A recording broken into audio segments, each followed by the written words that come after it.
But you have to understand, a lot of us, 46, be 47 soon, each day that goes by makes me more grateful that I'm divorced. I thank God every day that I'm divorced. If you want to get your passport and go overseas, you're welcome to it. Bye. I mean, maybe there you'll find women who are okay with being treated like doormats. I don't know. Yes, ma'am. I'm sure you're very happy with your choices and the way you've carefully crafted your life to end up alone. But you think foreign guys treat us like doormats? Lady, you have no clue. Foreigners have the general reputation of being more caring and attentive than anything we've ever known. Who told you otherwise? Or maybe you're just making assumptions again. What else you got? Passport bros are nothing but a bunch of pedophiles who's traveling across the world to get young girls. It's pedophilia tourism. Nothing but pedophiles? Nothing but? Which means that all the guys who look for partners outside their country are pedophiles? That's one of the stupidest things I've ever heard. But you made the claim, so you have the burden of backing it up. So please, give us the evidence. Show your data. I've been living here 30 years, and the women that foreigners choose are adults like me. And in case you didn't know, buying little girls is completely illegal. The fact is, the vast majority of passport bros are coming here for a real relationship with a woman, not to molest a child. What's wrong with you? And why would you accuse your own men like that? Today, we're going to talk about the idea of men going abroad to the East in order to find good women. If you've just seen the clips at the beginning of this video, you will have noticed a certain bias toward the men who make this choice.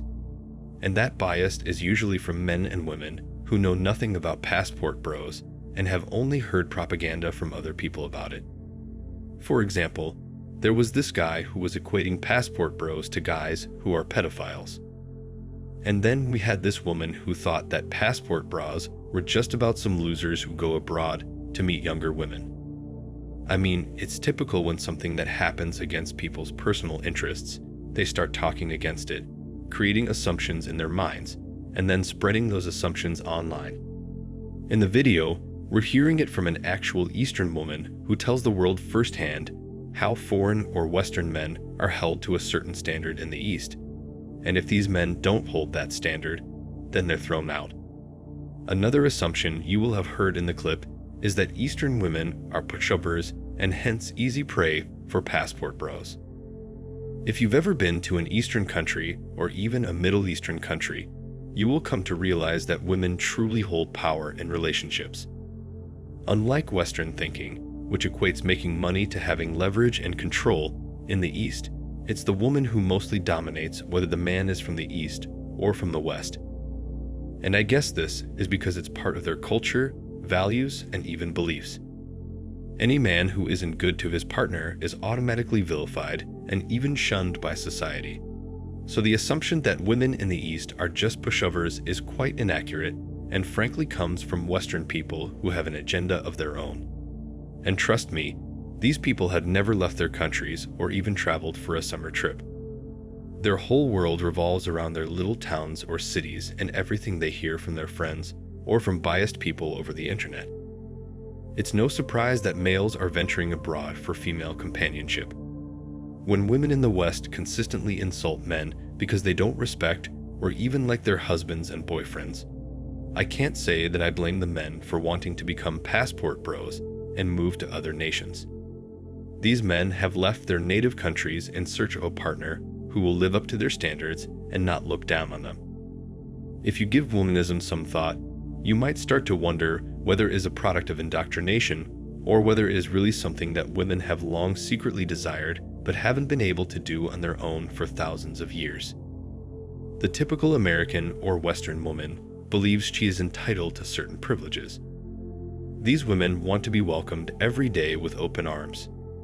They want us to realize that yes may sometimes mean no, no can also mean not yet, and vice versa. We will be labeled as cowards if we commit even one mistake, and ladies don't like cowardly men. That is bad news since it implies that the woman is no longer there. Any slip-up might result in assault claims. The bulk of American men have given up and switched to easier pursuits, including dating women from foreign countries, despite the fact that some have worked it out. Women in underdeveloped countries don't often act entitled as women in the West do, since they don't have the same level of financial stability. When they do, they entirely give themselves up to their new partner, longing for his presence and encouragement in every manner. Due to financial constraints, women in these nations do not actively embrace womanism.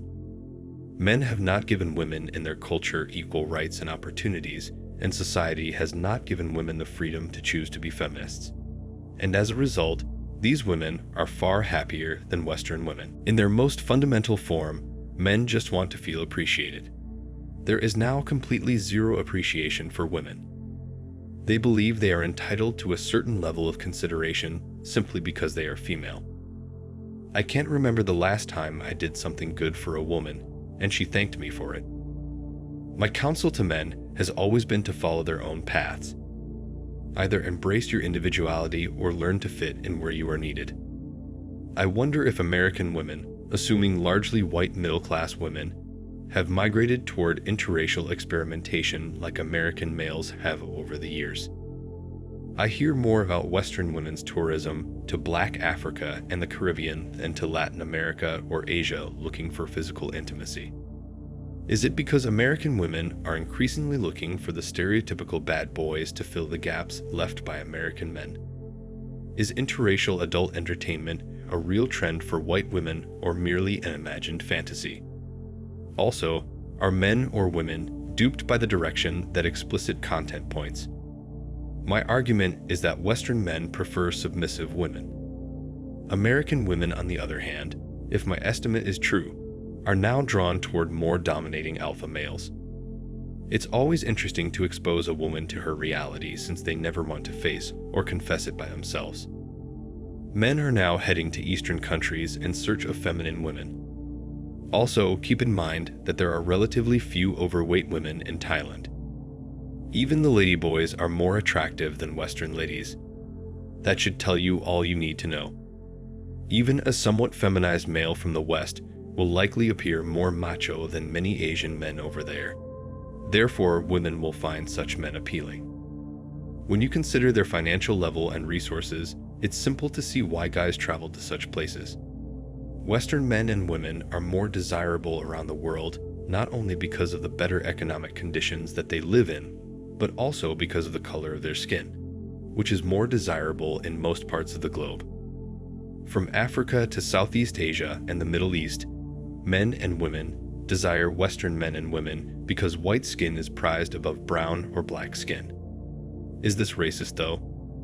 In theory, yes, but you can't blame either side, because part of the reason this is our history, and especially popular culture and media narratives, which have always shown white people to be heroes, and people from other cultures, countries, and backgrounds to be villains. This is one of the best examples of how media can brainwash large numbers of populations around the world. Today, Western men are going to other countries for love and marriage, and women in those countries are accepting these men because they're more financially stable, have a stronger worldview, and are a way to enhance their own social values and the lives of their children.